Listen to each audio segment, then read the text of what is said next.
So welcome everyone, and thank you for joining us. Dominika and I have been working together to put together some workshops. We're calling them electric avenues about the nerves in the body, and it's started so many interesting conversations for us. So we wanted to just kind of share these thoughts with you, and also maybe get your opinions on some things as well. So, Dominika, do you want to maybe give a summary of what we've been talking about? Well, we've been talking about how the nerve body lives within us, right? We've talked about it's this really big web that exists within our whole body, innervates everything, and that it really can't be separated out from any other part of us. Which is really important to remember. But that we've been talking about kind of the difference between what's the difference between pandiculation and nerve gliding or flossing, which is moving the nerve specifically. So we'll go into more detail about all of that and how we might use it to help improve movement and help our clients have greater strength, greater awareness, maybe rehab from injuries and traumas, and all kinds of other problems. So that's kind of where we started. Yeah, and we have this shared background in that we're both gyrotonic and gyrokinesis master trainers, and then we also study a lot of other movement forms that can be complementary. And I think that's one thing that is really wonderful about the gyrotonic system is how many other movement systems you can see can be influenced by it, or that it can also reference, especially when we're looking at how the nerves are moving through our body. And we have this system that has all these spinal movements and all of this, as we've been talking about pandiculation at these end ranges, how you can see it through the lens of helping the nerves. And with small changes, really begin to access this system. Right. Yeah, definitely. And I feel always when I study other things that I come back to how brilliant the gyrotonic and gyrokinesis work is within the context of a holistic movement system, but that sometimes it's quite general, and that it's good to have some information that's more specific, because people do come in with very specific problems, and being able to address that is not necessarily like if you go, and just doing more repetitions of something. You actually might need to work in a smaller way and affect something very specific within that pathway, and help bring everything then back online together, right? Yeah. So, gyrotonic being, and for anyone who's joining us who doesn't share that practice with us, you could imagine that it would be like a fluid way of moving through a number of yoga positions in primarily circular or spiraling patterns. They always come back on themselves. They tend to originate from the spine and then be expressed out through spinal motion through the limbs. So that just to kind of give that sense of how the gyrotonic system is working briefly. And then also I wanted to ask you about Z Health, because that was one of the main reasons why I reached out to you to do this. Right.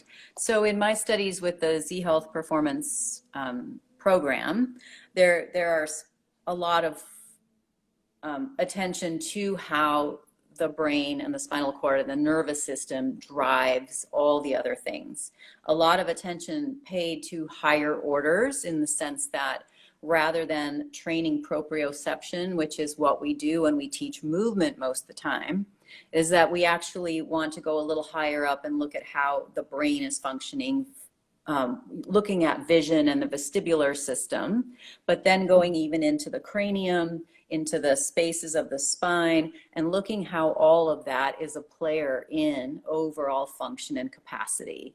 And it gives a much more specific lens to what to do when there is injury or trauma, or, as I said before, weakness and that kind of thing. So yeah, it gets more specific, and there's of course a lot of science behind it.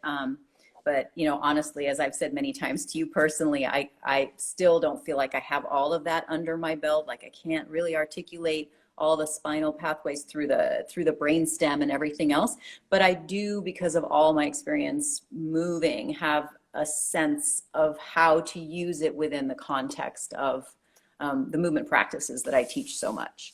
Well, and I think any movement form that comes under that heading of neuromuscular trainer has a huge body of science behind it. As long as we can look at all of that knowledge as something that supports us as trainers, as opposed to something like an intimidating body of work that you must comprehend it all.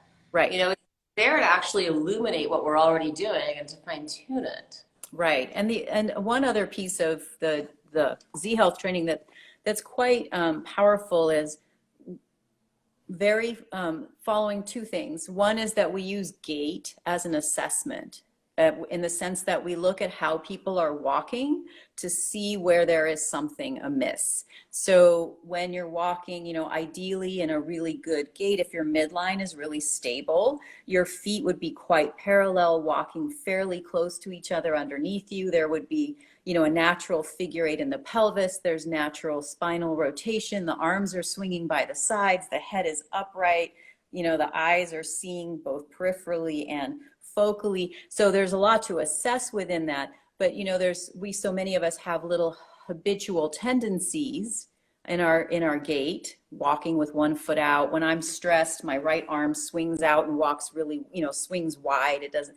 And so all of these are factors that tells you about how my brain is working and helps to, you know, you can use tools to help you become more centered, as well as healing the whole system from the inside out. The second thing I was going to say is that also in the Z Health protocol, we do what they call test retest, which would be looking at a movement, trying something. So, you know, doing a movement, maybe making a change to how you're doing that movement, and then reassess, like going back again and seeing how it changed your gait, or how it changed your balance, or how it changed your ability to rotate. So that's a really kind of important piece, because in a lot of movement forms and practices, there's a series of exercises that are given, and very frequently we'll just say, well, how do you feel?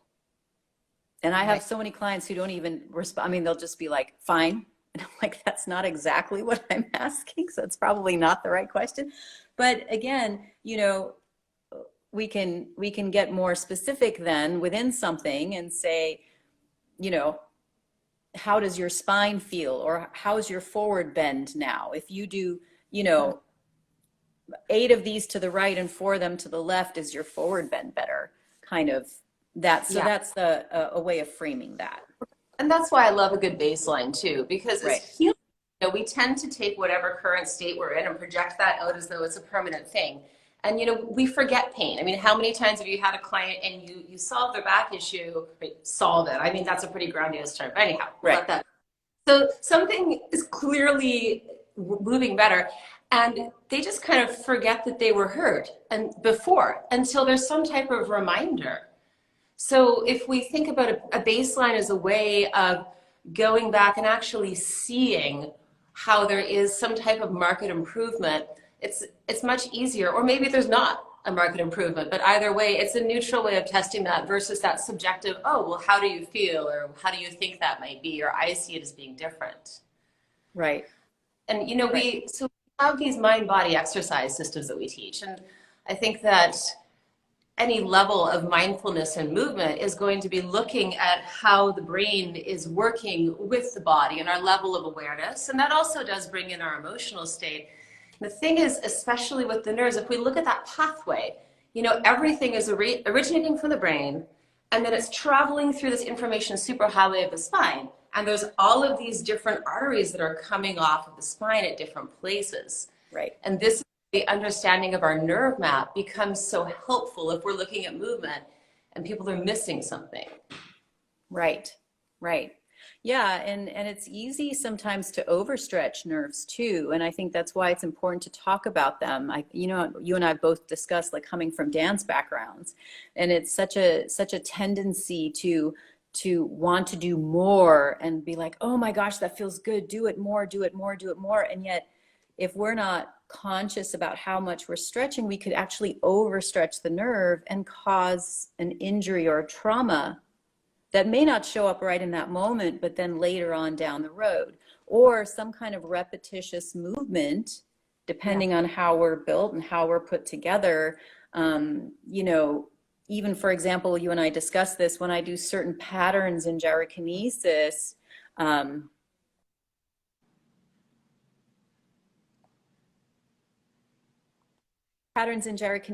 might end up with some tingling and numbness in my finger.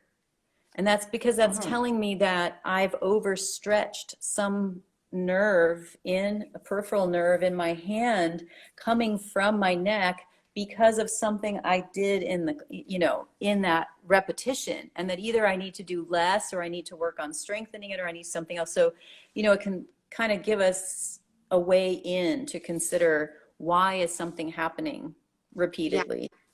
Yeah, and they are such a sensitive system, and I think that's really important for us to discuss, just as a general, the kind of rule of thumb. If any trainer is looking at others, or if we're working on them for ourselves, that as people who teach movement, we tend to think that feeling it is what we want, that more is more. And especially if we're looking for stretches or strength, there's this point of view, feel it, and that's not at all what the nerve system needs to be healthy. And if we use that level of extreme desire when we're working with the nerves, we can either possibly damage them or just miss the point and not get there. Right. So you have, Yeah, you know, well, I was just going to say, one of the things that's really just a cool little factoid is that the nerves have their own nerves. It's called the nervi nervorum. So each of your nerves has its very own nerve that tells it that it's being stretched, which is just really kind of fascinating, right? Yeah.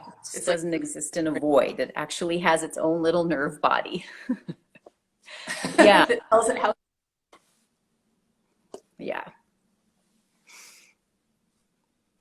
So how would you gauge, you know, a level of approach or response if you're working with the nerves? What are we looking for?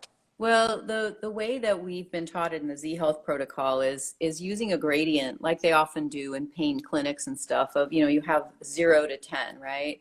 10 being a lot and 0 being none at all. And we want to be working very sensitively with the nerves, of course, and really working them on, I'd like to say, like a rheostat or a dimmer switch, like trying to just go up just enough, and that would be about a 3 out of a 10.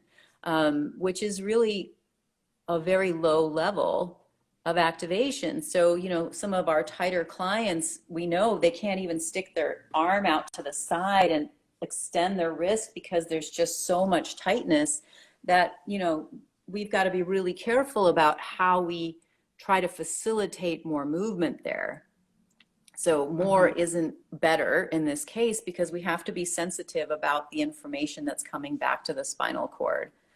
So 3 out of a 10 is kind of the ballpark, which I actually really like, again, because there's this tendency of those of us who are movers, especially dancers or gymnasts or other kinds of athletes, of, oh my gosh, that feels like such a great stretch. I'm going to do more. I'm going to do more. I'm going to do more. And that's just not the right approach. Yeah. When working with nerves. I think 3 out of 10 would be like marking it. Yeah, I think so. I think so. It's like you want to just find it and feel it. And then also, when working with nerves, the other thing that is important, doing strange things, sorry, is that we don't actually ever force a position. So when you're working with someone into a position, you could help, like, hold maybe, for example, the fingers lightly up as they try to move through something, but you would never push into it, right? You wouldn't push the stretch. You wouldn't try to help, like if we're talking about how important the spinal cord is, that we wouldn't push on the spine to try to get more stretch there, right? We really have to keep that sensitivity all the way through. Yeah, in an email exchange where I was asking you about, you know, the difference, really, if you could define the difference between, you know, a flossing and a glide, and just for everyone to understand, typically when we talk about nerve exercises, there are two terms that come up a lot. There are nerve glides and then there's nerve flossing. And what Dominika wrote back to me is that, you know, with a nerve floss, you're slackening the nerve and then you're stretching it. And I think that the slackening is a really good thing to think about. I remember when I was just a gyrotonic apprentice and one of my master trainers pointed out to me that for someone who is like this, you know, this is an arch. Yep. So it's the range you have to be softening that and then going back into the resistance. Right. Right. Right. Exactly. That we always have to be mindful of what zero is for that person and working out of it. I know I've been taught that as well. I have to remember that if someone has, yeah, a slumped posture and a forward head, that just bringing their chin back is spinal, you know, extension, and that we can't really try to force this greater movement. So that would apply all the way through in any of our work with people. It's just, you've got to see where their baseline is and look for those modest improvements from there. But the thing is that when you do work with them, it's really nice if you can find the nerve glides or flossing exercises that work really well with your clients. For example, someone who's had sciatica all the time, right? Which is a very common problem that people have in our culture, and that you can give them some of this as homework, if you will. And it's great because they just have to spend a couple seconds doing it a few times as a repetition, and then they go back to their day. And then, you know, if they feel it kind of flare up, they sit down, they kind of put themselves in that position again, and the same thing over and over again. So it becomes a little more tenable than telling someone that they need to do 15 or 20 or 30 minutes of something. Mm-hmm. I think that's also an interesting thing to point out, you know, with the nerve flosses and the nerve glides, they follow, for me, from a movement perspective, sometimes it can be quite a complicated pattern when we're looking at, you know, I'm thinking specifically about like the hold the baby bird and bring it around your head and then go back and then do this thing. And those of you who take the workshop, you'll understand what I mean about holding the baby bird later. So there's all of these pathways, and my trainer brain feels overwhelmed. Like, how am I going to remember all of these specific movements? But then there's also this level of freedom where when you understand how the nerve is going, and you just understand that at any point along that line, you could begin to try to create a slackening and an extension. Yep. Then yes. You have the freedom. Right, exactly. And so, you know, again, just referring to gyrotonic and gyrokinesis work, because that is a lot of what you and I do. You know, many times we have our hands on the handles in either a closed grasp or an open, but when you're doing things, you could, if you just change a driver by moving the finger joint, you could actually be changing the whole nerve pathway all the way back up. So it's that kind of attention to specific parts. Or if you always have, you know, I have clients who hold the handles and they always do like the pointer finger, or the ones who hold the handles and their little fingers are always out. And so that's kind of telling me that there's a pathway that's not engaged, right? And you can think about that fascially, but it also might be just needs some nerve cueing to get some sensation back and to understand why that matters. Right. And if you think about that as, you know, if there's a nerve line that's not being effectively accessed, you're losing a lot of control and strength. That's right. Just sitting to be harnessed. Right, exactly. And with all of our tests that we know, the two bigger tests for people as they age, right? Grip strength and being able to get down and up off the floor. Yeah. And so both of the upper nerve glides and that we'll be doing in our workshops, and also the lower body nerve glides, those are going to also be players in their ability to use those nerves and muscles well and continue to have that strength. And it's amazing because they're small, and they're small and mighty. They're just really, you know, they're like Mighty Mouse. I keep on thinking to the session we had on Wednesday, and Dominika was giving me some material that she'd been working on for her pelvic floor workshop, just about changing the foot pattern. and then slowly moving back into, well, I'll just stand up and show. Is that okay if I show the Yeah, exercise? sure, of course. Yeah, so, oh, look, everybody gets to see my messy room. Okay. So basically, she was just having me rock back and change my foot pattern and feel my ability to move back. You know, how far can my pelvis go? And also, how does that affect the movement within my pelvis itself? And because all the nerves for the lower limb run through the spine and by nature have to go through the pelvis before they then reach the feet, by changing the position of the feet, we've begun to open up all these nerves and you can feel it all the way back to your core. So it can be as simple for someone as simply having them change their foot position slightly and then try the same movement a few times. And all of a sudden, your back has changed. Mm-hmm. Yeah. So yeah. I think oh, you're thinking, aren't you? I should. No, I'm waiting for you to start another. I was thinking a little bit. I was going to say, yeah, again, it's like these little small changes, micro changes that we can make that, you know, will again have profound effects higher up, but mostly if we're affecting the brain and spinal cord as we are with our nerve by working through our nerves, then we're doing a lot of good for the health of the whole body. Mm-hmm. Yeah.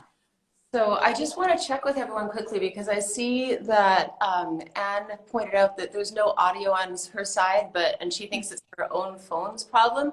Can anyone just comment and let me know if you can hear both of us?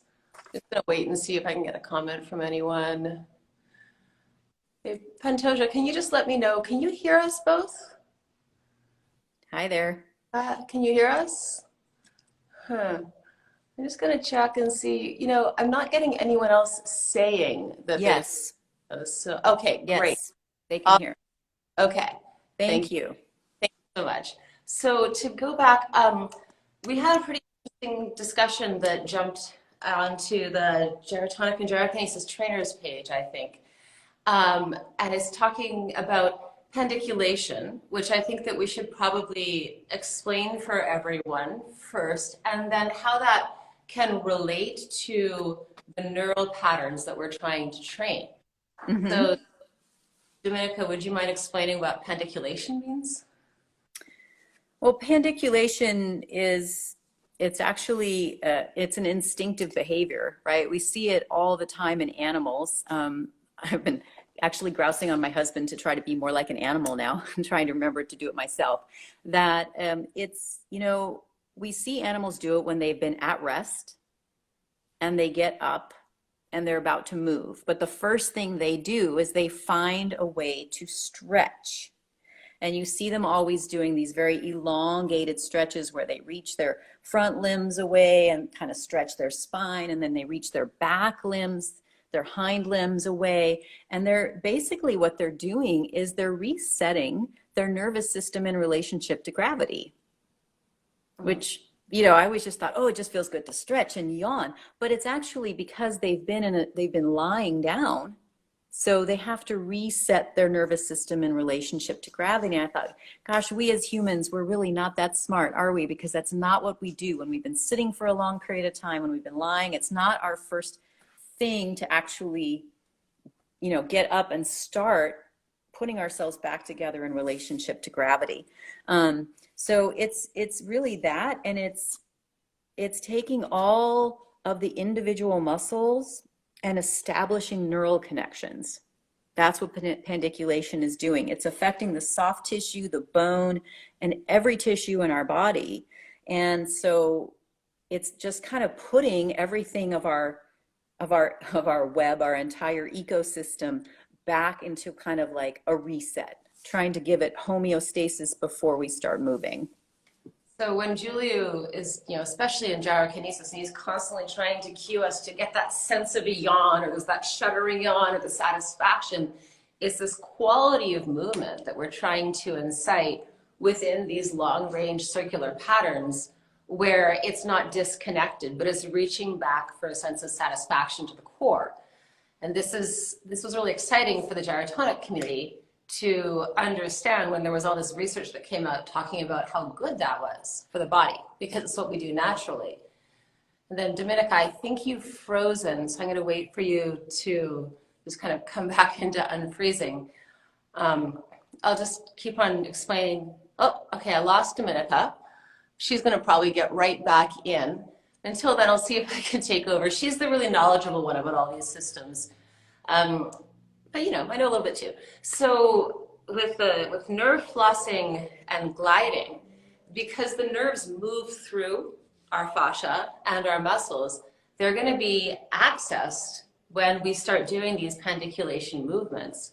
And with a nerve glide, we're following a whole range of the nerve itself. So that would be somewhere where we follow the line of tension with the nerve from the spine all the way through a limb. And we can just see that pattern and repeat it, or we can look at maybe something that's not activated yet there, and then see if that can be changed. Then with a nerve floss, it's more about finding a position. And then what you do after you find that position where the line is stretched is you can either move the distal end. So one thing that is, I think, really interesting to understand or just to remember is that no matter what, all your nerves are traveling through your spine. And the end point for every nerve is in your brain.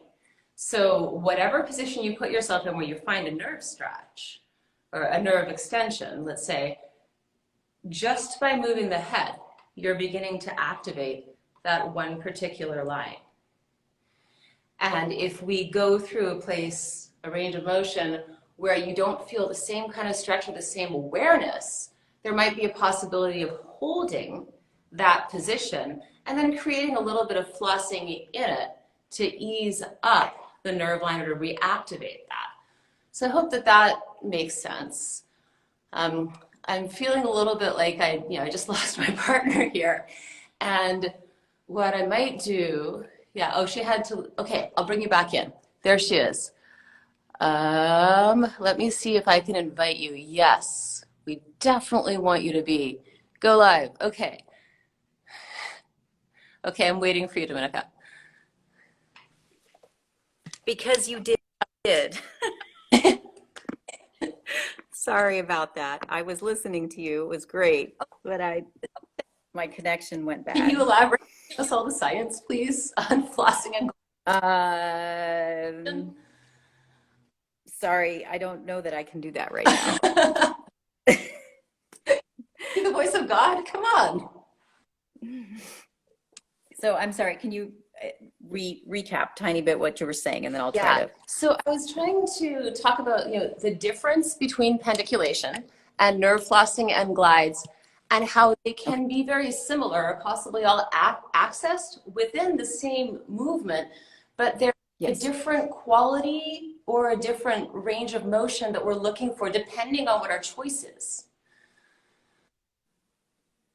I think that's true. I mean, I haven't arrived at the final way to differentiate them, because you and I keep talking about this, and how do we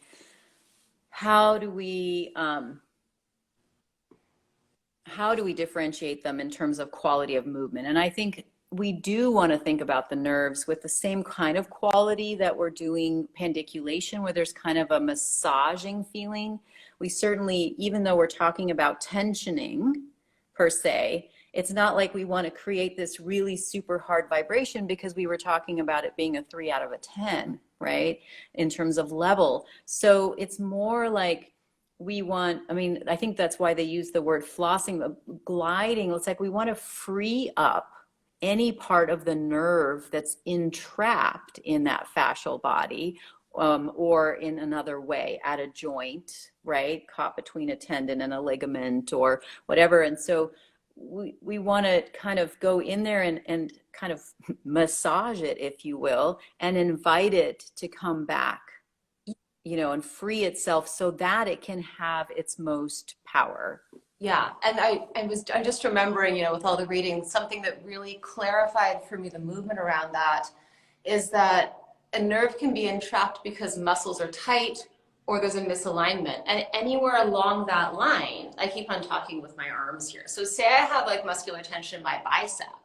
And so there's a nerve that runs through that, and it's basically getting impinged or it's getting shortened because of the muscular tension. I may not feel that pain there. I might feel that pain either in my hand or somewhere in my neck. But by these little soft ranges of motion and accessing that one part, we are moving the nerve through the tissue that it is living in or entrapped in, and creating a slide or a glide that frees up that range that then allows for better passageway, movement, and communication overall. Right. And one of the things that does become important is that when we'll work together in our workshop is that we will look at the specific nerves. We'll kind of go through different nerves, which from the spinal cord, each has a slightly distinct pathway, whereas one might go from the sacrum down the back of the leg and onto the sole of the foot. The next one may go down from the pelvis down the back of the leg and around the outside of the foot. And another one will go down to the inside. And so, you know, we're going to be a little more specific, and playing with tensioning by knowing the pathway gives us a way to access it in both directions, right? Yeah. So knowing how it crosses the joint and which joint it crosses also makes a difference in what kind of movements you can choose to do to create a floss. Yes, and that's empowering for us as trainers as well. When we understand that map and we're able to look at a client and suggest that perhaps they change their foot positioning, or just give them some easy for that. And we know that what we're actually doing is we're opening up the possibility of something changing within their back pain. You know, for us to have that knowledge, and also then to be able to speak to them when they say, oh, I'm hurting here, you know, we can give them some real reasons why that is related to also the pain they never thought was related that was in their shin. So it makes everything less scary when you can understand the body and how to work with it. Right. And there's no one tried and true solution for anything. You know, we would be lying if we said, we're going to teach you how to cure sciatica, because there are a number of different reasons why things happen in the body. But the more you... Well, yes, absolutely. And because also every person has their own, what we used to refer to in Z Health as neurotag. Every single one of us has a different configuration of pathways in our brain related to a single movement. So, you know, 10 clients all presenting with sciatica will not all respond the same way to the same exercise. And so you have to fine tune that depending on their history, depending on whether they've had concussions or whiplash, you know, whether they've had a traumatic fall, whether they've had a disc injury, whether they've had back surgery and now have scars adhering their tissues, whether, you know, there's an emotional issue. Do they have a history of digestive problem? I mean, there's just so much that goes into all of that. Yeah. But at the same time, we can do a lot by just understanding the pathway of the nerve and its relationship to the spine and learning how to move specifically, as we've said so many times, to free it up and to let the electric avenue be really wide and open. Yeah. I think that's actually a pretty great summary of, you know, we spent hours jamming on this at this point in time, and honestly, it's been some of my most favorite times in the past few weeks is just learning with you. What we're doing pretty soon is we're going to be announcing, you know, I don't like to use the word challenge because I don't like to force people into things, but essentially, you know, it would be this neural mobility challenge. And you know, I just pull up what I wrote about that this morning, because we had a way of explaining it that I liked. Yeah. So, well, and let's just say they're going to play with us. Yeah. So, because that's what we do when we work together is we play, right? I watch you move. I have an idea for something. I give it to you. You come back with, oh, that feels really awesome. And then you try something else. So, and then we're kind of opening this up as an opportunity to have kind of a playground with movement. Yeah. And what I wrote you this morning was just like to upgrade your network. So basically what we want to provide for everyone is 5 days of free little exercises that you can play with for yourselves that you can maybe look at, if you're a trainer, as a lens through which you can understand some of the movements you're giving to your clients, but also for your own body, just try them and see what changes.